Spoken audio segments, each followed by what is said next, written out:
cours, ça sera les cardiopathies congénitales. Le deuxième cours, Inch'Allah, que le français, c'est le cas.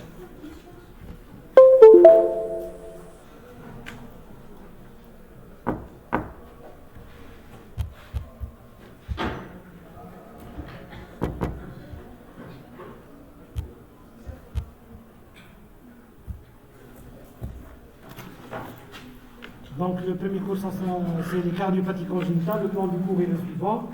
On commence par une introduction, incidence, les étiologies des cardiopathies congénitales, quelles sont les classifications proposées des cardiopathies congénitales, quels sont les signes d'appel, les antécédents familiaux, néonataux et personnels, comment faire un examen d'un enfant chez qui on suspecte une cardiopathie congénitale.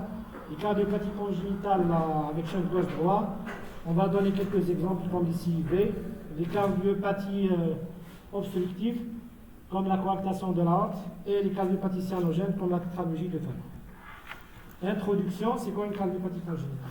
C'est quoi une cardiopathie congénitale?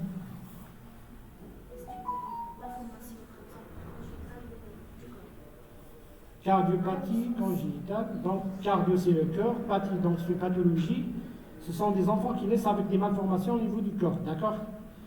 Donc c'est un domaine très complexe, puisqu'il y a beaucoup de pathologies, etc. La gravité, on déplore une mortalité de l'ordre de 50% lors de la première année en absence d'une prise en charge chirurgicale adéquate.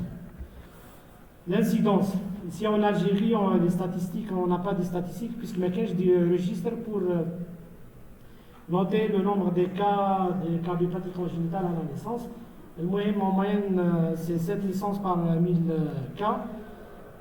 Ce sont les plus fréquentes des malformations congénitales, puisqu'il y a d'autres malformations, comme les malformations digestives, osseuses, neurologiques, comme spina bifida, etc. Mais les malformations congénitales cardiaques, ce sont les plus fréquentes, mais cela n'élimine pas que l'enfant peut naître avec d'autres malformations, à la fois cardiaques, osseuses ou digestives. Donc, les étiologies, pas de cause évidente dans la majorité des cas, c'est-à-dire dans 90% des cas, on ne trouve pas une étiologie bénante. Donc, il y a les congénitiques définis qui se voient dans 8% des cas. Les aberrations chromosomiques, ce sont des anomalies les chromosomes, comme la trisomie 21 parfois. Le syndrome de Turner, normalement, vous allez avoir plus de connaissances. Le syndrome de Turner en module d'endocrinologie. D'accord? Les anomalies génétiques qui se voient dans 3% des cas. Il y a des embryophotopathie par un agent externe qui se voit dans 2% des cas, comme les agents toxiques. Le plus incriminé, c'est l'alcool. Les agents nutritionnels, ce sont les malformations cardiaques qui se voient chez les mères diabétiques. Et également, il y a certains virus ou la parasite qui sont incriminés dans la formation de ces cardiopathies congénitales, comme la rubéole et la rougeole. Donc, classification, il y a plusieurs classifications, mais la classification la plus utilisée, on met les cardiopathies congénitales cyanogènes et non cyanogènes.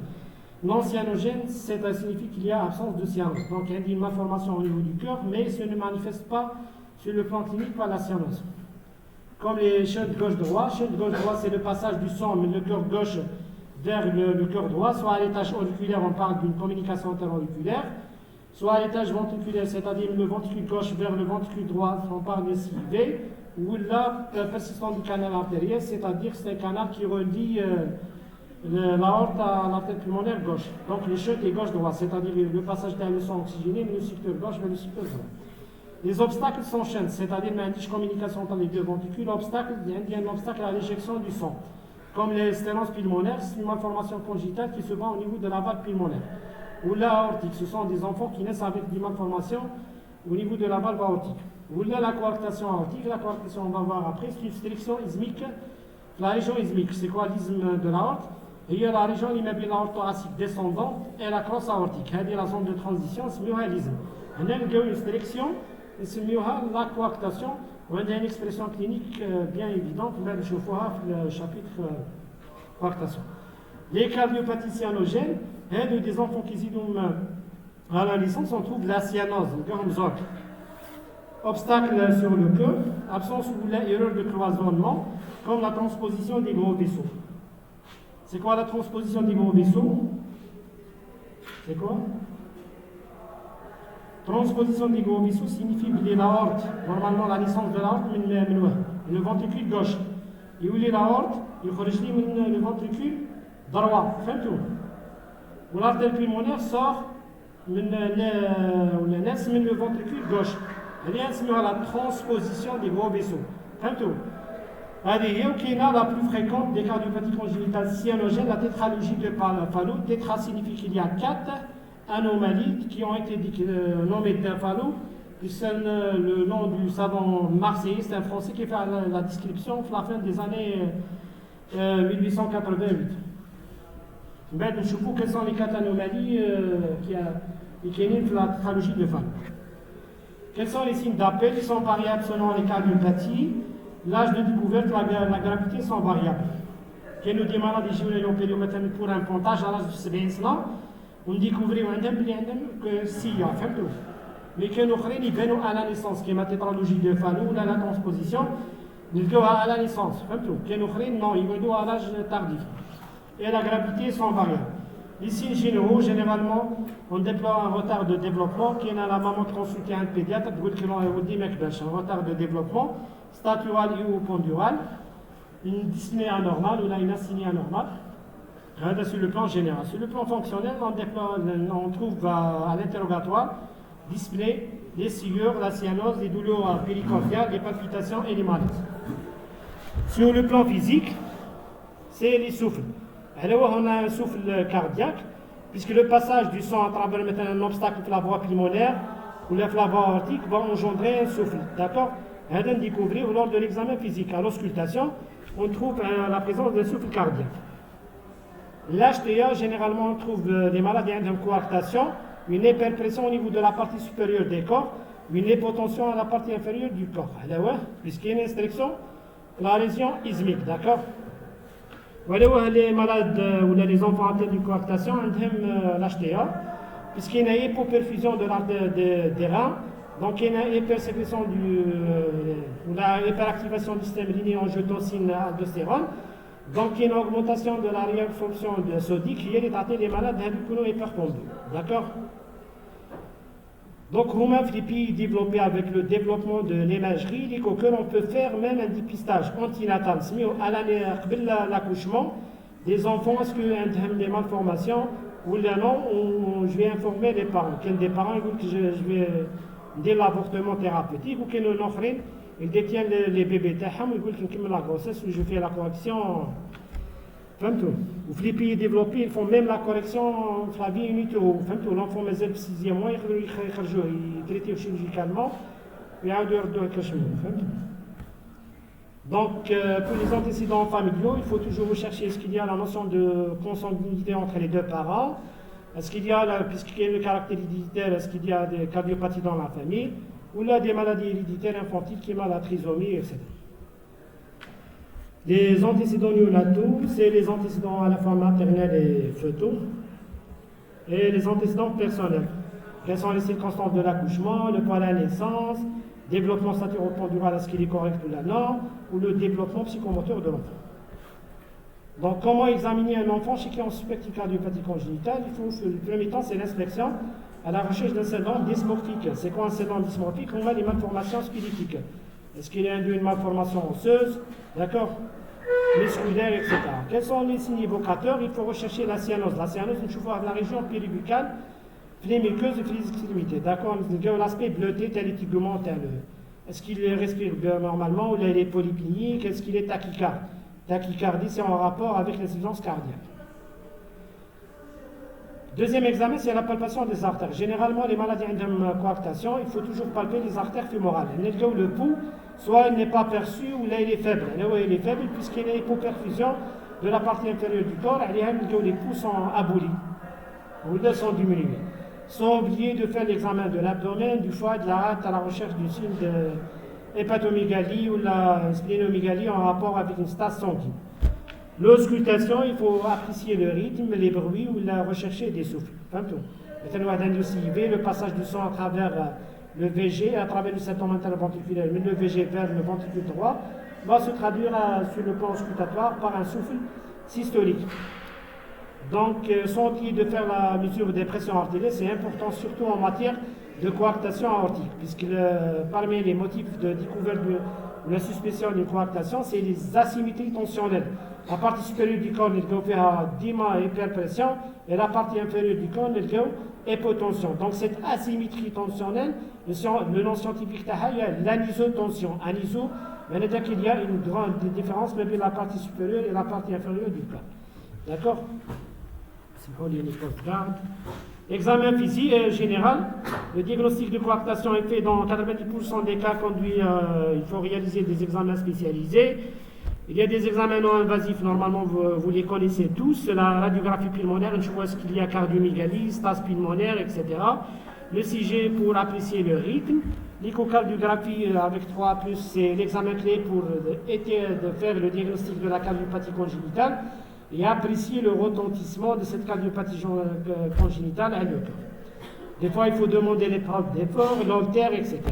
Il y a des examens invasifs, c'est le cathétérisme cardiaque. Le cathétérisme cardiaque, pourquoi c'est un examen invasif? Puisqu'il y a une ponction artérielle, on monte ou bien un cathéter les cavités cardiaques, d'une part pour mesurer les pressions entre les différentes cavités, ou d'autre part pour mesurer la saturation artérielle en oxygène. Par exemple, qui connaît un shunt à l'étage ventriculaire, qui dit le cathé avec prélèvement le sang, le ventricule droit, le pourcentage de l'oxygène, normalement, le cœur droit, le sang non oxygéné, d'accord?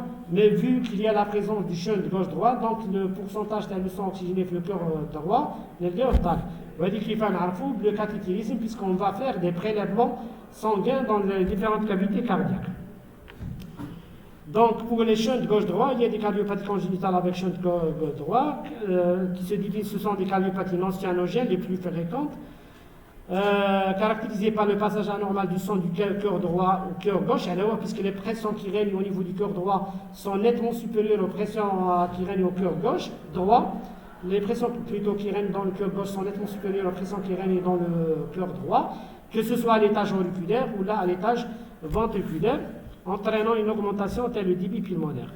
Puisqu'il y a une hypervolémie, une surcharge de volume, d'une quantité en excès vers le cœur droit, et le débit pulmonaire ici.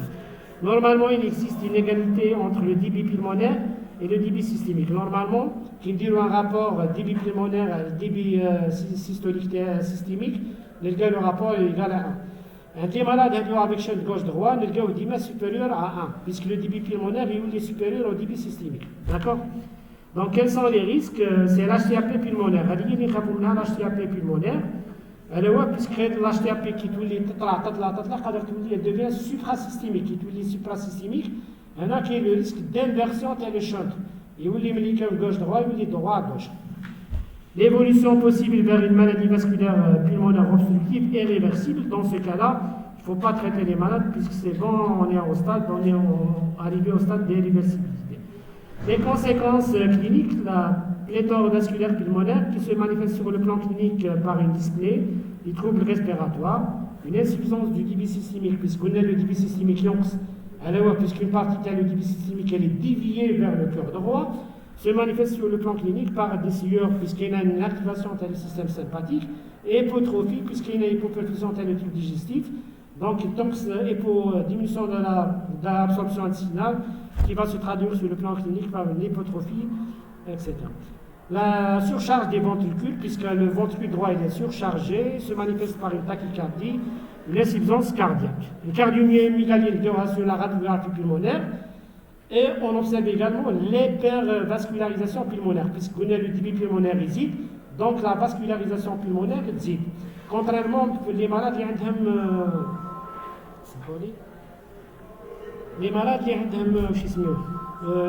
tétralogie de Fallot ou la séance pulmonaire, mais l'hypovascularisation pulmonaire.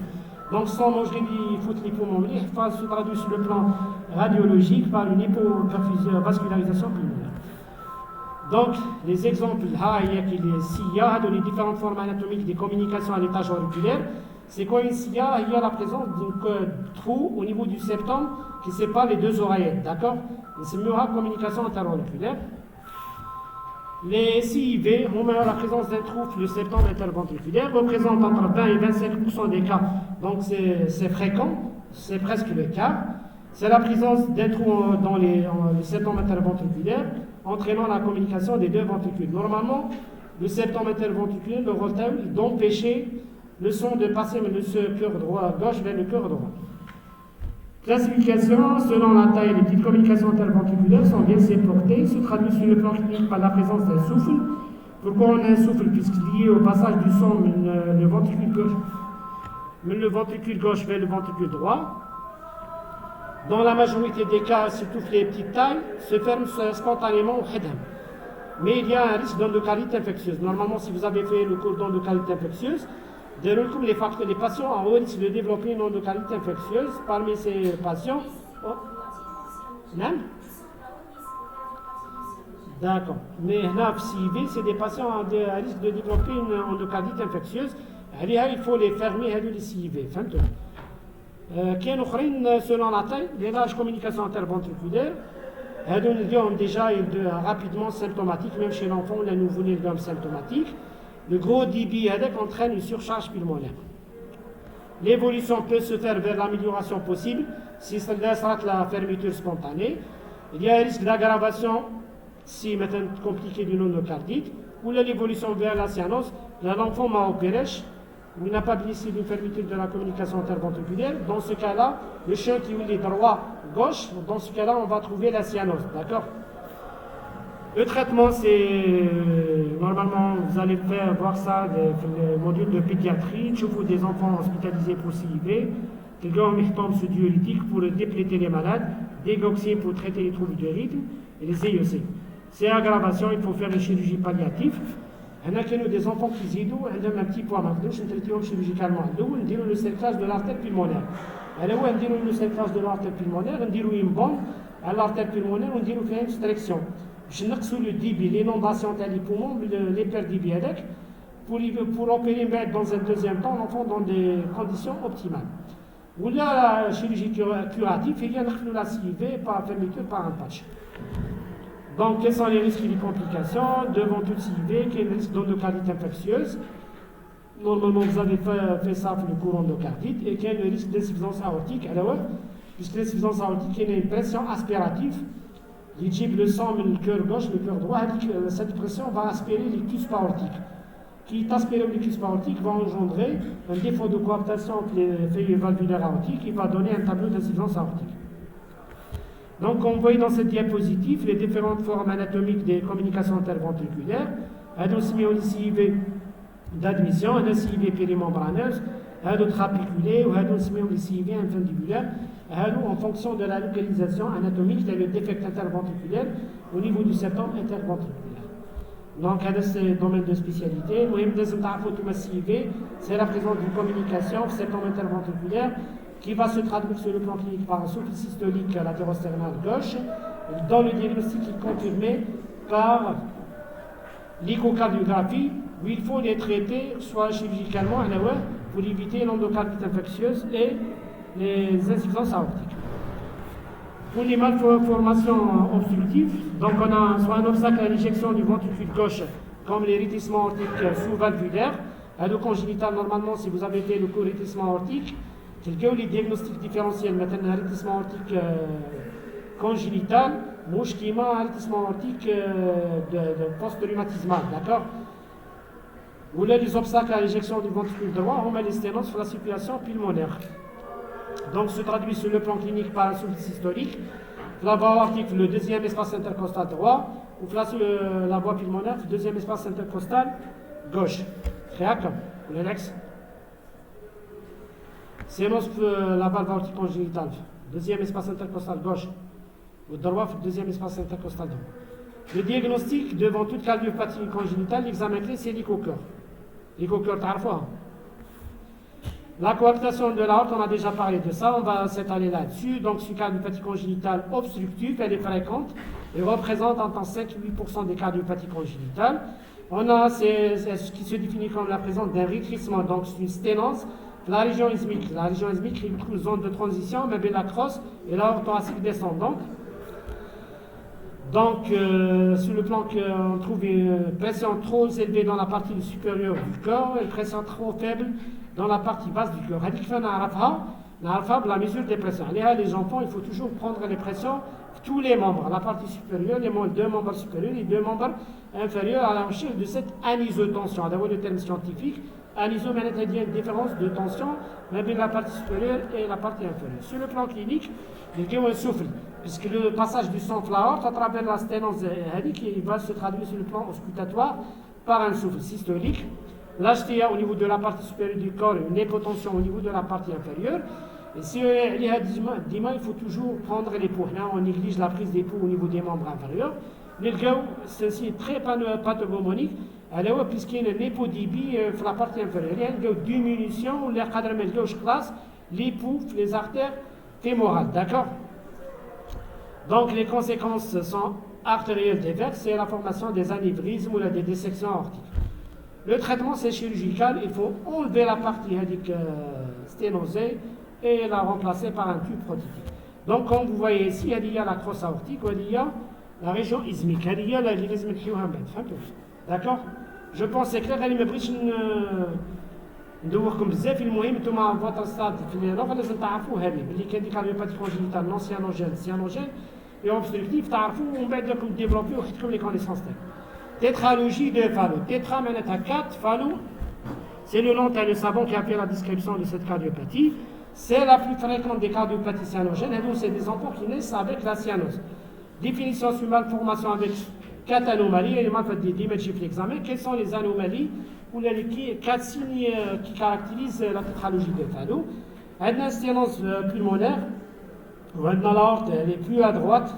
Normalement, l'aorte elle est plus à gauche qu'à droite. Donc, elle a la dextroposition aortique. L'hypertrophie du ventricule droit, elle a une hypertrophie puisque c'est une conséquence directe à la sténose au niveau de la circulation pulmonaire.